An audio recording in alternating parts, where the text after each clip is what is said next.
Welcome to the last breakfast. Please enjoy the video.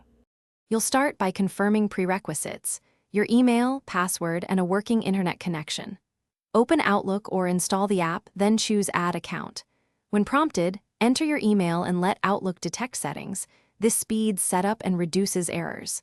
If automatic detection fails, choose Manual Setup and pick Exchange, IMAP, or POP. Pick Exchange for work accounts for calendar sync. Once done, allow permissions for contacts and calendar so Outlook can integrate your data and deliver a complete experience.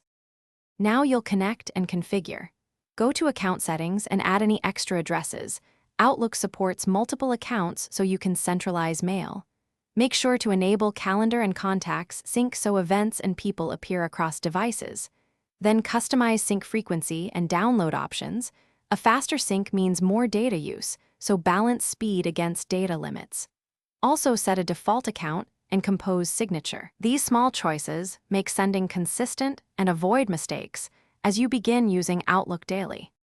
Finish by testing everything. Send a test email and create a calendar event, then confirm notifications work. If mail won't send or receive, first re-enter your password and confirm two-factor authentication or app passwords are set. This fixes most auth errors.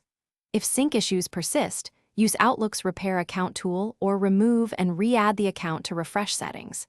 And if that still fails, note error messages, restart Outlook, and then contact IT or provider with those details to resolve the problem quickly. Thanks for watching. If this was helpful, leave a like and consider subscribing. See you next time.